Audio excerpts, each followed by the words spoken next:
Hi, so here we are on the last day of the week and we are looking at Mark chapter 10. And Mark chapter 10 has an awful lot in it, so I'm not going to have time to actually go through everything. So I'm just going to pick out two little episodes that speak a lot to me. And the first one is how when Jesus is talking and teaching, the disciples are concerned obviously with how tired he gets, and they start filtering who gets access to Jesus or not. They want to prioritize those who really are important enough for Jesus to talk to. And in the society that they are in at the moment, the children aren't particularly high priority.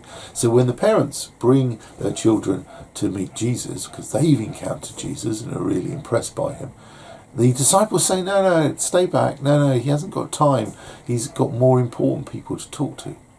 And this actually really angers Jesus. He's upset by this because the whole point of what he's doing is to allow people to encounter God through him. And if there's people that want to meet Jesus, let them meet Jesus. And there's no reason to stop them. It doesn't matter what age they are, it doesn't matter what colour they are, it doesn't matter what status they are. It's all about an encounter with Jesus. So let them come, let them come. And I wonder if at any point in our lives we've been acting as gatekeepers, whether we've thought, well, that person may not get it, and so we won't share with them Jesus, or I don't really like the way they act, or the way they dress, or the language they use. They're far too aggressive. They're not going to be interested in Jesus. Now, our job is not to decide who gets access to Jesus. Our job is just to share Jesus with everyone, because ultimately speaking, it's not us that makes them good Christians. It's the encounter with Jesus, that awesome encounter that changes them. And they will maybe change their language or change their behaviour, but it's because of their encounter with Jesus.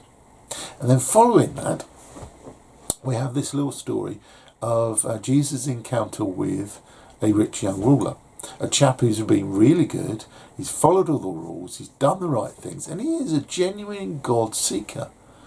And that's the type of person that the disciples think should be talking to Jesus. And so he's obviously gained access to Jesus.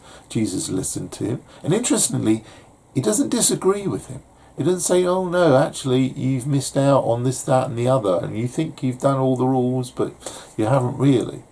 Actually, he genuinely seems to care about this and recognise that he is a God seeker. But he also recognises what's holding him back. He is a man of wealth. And when you've invested so much into the physical world around you, you are carrying a weight of responsibility, but also it anchors you to this world. And Jesus is all about connecting you with heaven, all about connecting you with his Father. And he basically tells this guy, you've got to reassign your priorities. Get rid of your wealth, and then you'll be free to truly follow me, follow God, and you will gain eternal life through it. Sadly, this is too much to ask this young man. But it's all about what priorities you have in life. When you encounter Jesus, your priorities should shift, because then you've truly surrendered your heart to him.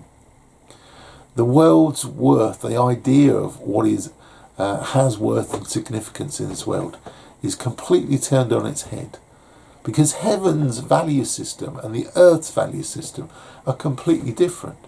There's this great story in Alpha, on the Alpha course, where a chap goes to heaven and he's a very rich person. He's brought all this money, he's worked really hard all his life, and he says, look, I've brought all this money.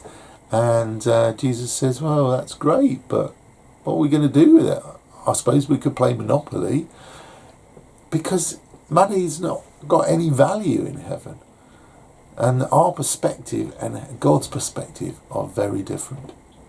So when we encounter Jesus, we should allow him to change our priorities. And we should also not disqualify anyone from that encounter with Jesus, because he values every one of us. Thank you for listening. God bless.